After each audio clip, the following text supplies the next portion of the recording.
Permanece Venezuela con la incertidumbre sobre cuál será el número definitivo de presos políticos liberados por la dictadura. Está cumpliéndose al pie de la letra el instructivo, el plan de órdenes que da Donald Trump luego de la captura de Nicolás Maduro. Aparece el presidente de la Asamblea este jueves al mediodía diciendo que van a ser liberados un número importante de presos políticos venezolanos y extranjeros. Llamativo que no haya sido el fiscal general sino el poder legislativo el que haga el anuncio. Hasta ahora solamente han sido liberados, hay cifras variables, entre 8 y 11 de esos presos políticos. ¿Cómo amanece Caracas? Santiago Martínez. Hola, sí, Ricardo, buen día nuevamente. A pesar de que han pasado casi 24 horas del anuncio de Jorge Rodríguez, presidente del Parlamento, sobre la excarcelación de un número importante de venezolanos y extranjeros en aras de la unión nacional y la convivencia pacífica, la realidad a esta hora acá en Caracas, 7:19 de la mañana, es que solamente 8 presos políticos han salido de prisión. De esos 8, 4 son españoles que ya tomaron vuelo a Madrid. Con ellos va Rocío San Miguel, esta importante defensora de derechos humanos, que tiene doble nacionalidad, española y venezolana. Mientras acá en Caracas llegaron directamente a su casa llevados por una patrulla de la policía política Enrique Márquez, el ex candidato presidencial y que fue además vicepresidente del Consejo Nacional Electoral, junto a él, y que había cumplido esta semana justamente un año preso, y con él iba el dirigente político Viayo Pilieri. Ambos estaban recluidos, como te decía, en el SEBIN, en el Helicoide, la sede de la policía política. También casi a la 1 de la mañana se confirmó la salida de Larry Osorio, un funcionario militar que estaba detenido desde el año 2021, es decir, ya iba para 5 años detenido, vinculado a un caso de la ONG Fundarredes, cuyo director también, Javier Tarazona.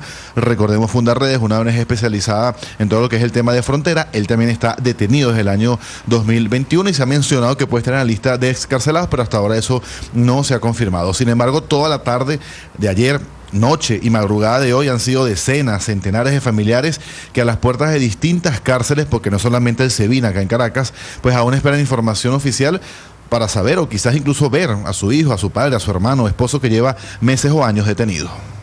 Hoy, 9 de enero, cuando son aproximadamente las 2:30 de la mañana, nos encontramos aquí los familiares de los presos políticos en las inmediaciones del Rodeo 1. Aún no hemos tenido información oficial sobre dichas liberaciones. Aquí estaremos esperando hasta que de manera oficial nos den alguna respuesta. La ONG Foro Penal, que lleva detalle de cada preso político, contabilizaba en su último informe 806 detenidos, de los cuales 175 eran militares. Incluso en ese número de 806 había menores de edad. Pero recordemos, Ricardo, cómo fue ese anuncio de Jorge Rodríguez, presidente del Legislativo, al mediodía de ayer, y que, repito, a esta hora aún no se concreta. Y a los efectos de aportar y colaborar en el esfuerzo que todas y todos debemos hacer para la unión nacional y para la convivencia pacífica, el gobierno bolivariano ha decidido la puesta en libertad de un número importante de personas venezolanas y extranjeras, y estos procesos de excarcelación están ocurriendo desde este mismo momento. Pero repetimos, a pesar de que Jorge Rodríguez decía eso ayer al mediodía, de que las excarcelaciones estaban ocurriendo en este mismo momento, pues solamente 8 han salido, a esta hora que conversamos, 7:21 de la mañana. De hecho, ayer desde Provea, Marino Alvarado, un importante defensor de derechos humanos, hablaba de que no solamente basta con excarcelar a los presos políticos, sino que él decía que hay que desmontar un sistema represivo. Se debe avanzar hacia una renovación de los poderes públicos. No podemos tener un fiscal general que ha convertido la fiscalía en un instrumento para la represión permanente, para la persecución política, un poder judicial al servicio también de la represión, una defensoría del pueblo muda frente a las graves violaciones y crímenes de lesa humanidad en el país, y un paso que debe darse, ojalá se avance hacia allá, que sea una reinstitucionalización del país donde las instituciones estén al servicio del ciudadano y no al servicio de parcialidad política. Esto decía Marino Alvarado a las puertas del SEBIN Helicoide, esperando allí también y asistiendo a los familiares que esperaban información sobre mayores liberados. Por cierto, destacar el caso de Rafael Tudares, el yerno de Mundo González Urrutia, cumplió justamente esta semana un año detenido. Su esposa Mariana González ha informado que ha recorrido varios centros de reclusión sin que le den información oficial, pues ella durante todo este año, ha insistido que no ha podido verlo y ni siquiera le han confirmado en cuál centro de reclusión se encuentra. También el caso de Juan Pablo Guanipa, que era pues el segundo en importancia con María Corina Machado, del equipo de María Corina Machado. Su hijo Ramón Guanipa, quien lleva pues su cuenta en redes sociales, señalaba esta mañana súper temprano, alrededor de las 5 de la mañana, que hasta ese momento no había recibido información oficial, decía él, y que pues se mantiene pues en prisión, que cualquier otra información la harán saber por esa vía, porque desde anoche se conoció, Ricardo, que cuando ya eran excarcelados, pues el familiar llamaba a alguien por fuera, en este caso acá en Caracas, y le pedía irlo a buscar, pero eso aún no ha ocurrido con Juan Pablo Guanipa, que es una de las excarcelaciones que se esperan en las próximas horas. Ricardo. Muy bien, Santiago, gracias. 6:23.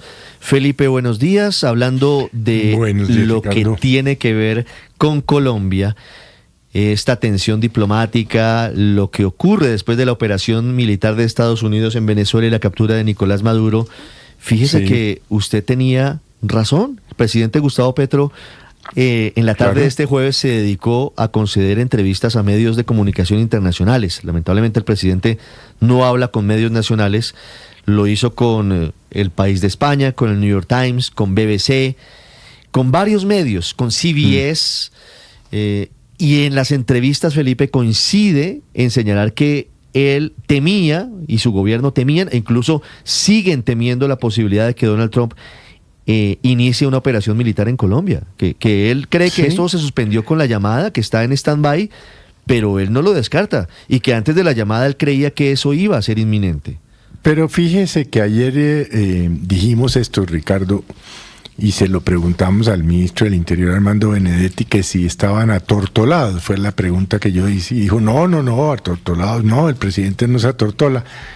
Pues en el New York Times y en El País, como bien usted lo menciona en las entrevistas, dice que sí, que estaba asustado y que él espera dos cosas: que lo saquen de la lista OFAC y que la llamada haya parado de alguna manera o interrumpido la posible intervención de los Estados Unidos en Colombia. Entonces sí estaban asustados. Es que esa llamada no se dio por arte del birlibirloque, sino porque estaban literalmente aculillados. Estaban aculillados, Felipe. 6:25. Reconoce el presidente Petro en la entrevista con El País de España que efectivamente el presidente Trump, según su información, estaba preparando operaciones militares en Colombia. Enrique Rodríguez en Madrid. Se refiere directamente a hacer cosas malas, así se lo contaba al diario El País. Hacer cosas malas, quiero decir, en la traducción que él entendió. Pero este es el relato que hacía a los periodistas del diario El País que lo entrevistaron en las últimas horas en el Palacio Presidencial. Sí, estaba pensando en hacer cosas malas allá. Digo esa palabra, bueno, no sé si, porque es con traducción, ¿no? Ojo. Pero dijo partir, así. Es con traductor. Entonces el traductor dijo eso, pero significó el mensaje, cualquiera que haya sido la palabra en español, significaba, estaban preparando algo ya, planificando, no dijo qué. Al presidente Petro en esa entrevista se le ve además visiblemente congestionado. De hecho, en varias imágenes se le ve como tiene que tomar un pañuelo para acercarlo hasta su nariz, porque parece sufrir lo que parece ser un resfriado o un padecimiento de ese tipo. Petro dice también que hay un momento como de cercanía con el presidente Donald Trump, en el sentido de que siente que ambos son engañados sobre las versiones que reciben sobre la realidad, y así lo explicaba. Luego, un poco lo que yo entendí de Trump, me dijo, y te tengo que decir que no hablamos del contenido, sino de la forma de comunicación, pero me dijo, es que yo sé que a usted le dicen tantas mentiras como a mí. Entonces, es evidente que sabe que hay una construcción mentirosa alrededor de mí. Era también evidente e inevitable que le preguntasen en esta entrevista por Venezuela, por el futuro de Venezuela, por Delcy Rodríguez, y señala de Delcy diciendo que es su amiga que está sufriendo presiones internas y externas. Está presionada desde afuera y desde adentro de Venezuela, y a ella la acusaron de ser la traidora, que ella debe dedicarse fundamentalmente a unir el pueblo de Venezuela, empezando por sus propias fuerzas, de las que es originaria. Si el pueblo de Venezuela se divide, viene la colonización, indudable. Si el pueblo de Venezuela se une y busca él mismo una salida política al problema evidente que hay, que yo he llamado un gobierno compartido antes de las elecciones, pero es una salida que sin pensarlo en esa gran cantidad de tiempo, sino más breve, puede generar confianza entre todas las partes de Venezuela y por tanto unas elecciones que ahí sí se vuelvan libres. El presidente Petro no quiere hablar demasiado de la política colombiana, de las elecciones, de los candidatos, pero le preguntan cuál será su futuro a partir de que abandone el cargo, a partir de que deje de ser presidente del gobierno de Colombia y presidente de Colombia en realidad. Y se refiere así a sí mismo y a la comparación que establecen con el presidente Álvaro Uribe. No, yo no soy un viejo cansón. Yo prefiero dedicar, y todavía no soy tan viejo como él, pero prefiero dedicar mi existencia a leer y a escribir libros. Puedo armar volate, pero a niveles menos insidiosos que los de Uribe. Le ha salido todo mal, su hermano preso, 700 asesinados del grupo de los 12 apóstoles. Yo denuncié eso en el 2007, nunca me pusieron cuidado. Y un último detalle, cuando le preguntan qué impresión le dejó Trump como persona, su respuesta es que hace lo que piensa, como yo. También es pragmático, aunque más que yo, Ricardo. 6:29 minutos, Enrique, gracias. Otra entrevista de esta ronda que dio el presidente Gustavo Petro fue al New York Times. En esa entrevista también insiste en una idea más o menos similar. El presidente Petro dice que temía que un ataque por parte de Estados Unidos fuera inminente en Colombia. Lo dijo en su declaración el miércoles pasado en Plaza Pública. Dijo que él había visto un barco y que él creía que era de Estados Unidos y que creían que ese ataque era inminente. ¿Qué más dijo en el New York Times el presidente Petro? Juan Camilo Merlano. Ricardo, buenos días. Que todos estábamos en peligro porque la amenaza del presidente Donald Trump era real y que había sido hecha por él en múltiples ocasiones. Era lo que decía el presidente Gustavo Petro, en línea con lo que ha manifestado en varias entrevistas. El miedo que le contaba al New York Times el presidente Gustavo Petro es que llegara a ser extraído, así como Nicolás Maduro había sido extraído, y que incluso estaba pensando dormir entonces junto a la espada de Bolívar en el Palacio Presidencial, en la Casa de Nariño. ¿Cuál era el argumento para que él creyera esto? Pues que, y esto yo le he dicho también públicamente, que él creía que el presidente Trump estaba siendo desinformado y que le estaban vendiendo una idea de que él de cierto modo era el testaferro de Nicolás Maduro, el líder del narcotráfico, y que bajo ese argumento Estados Unidos pudiera adelantar alguna operación de ese estilo, que también va en línea con lo que mencionaba Enrique a propósito de la entrevista con el diario Un País. Miedos que naturalmente se congelan de cierto modo tras esa llamada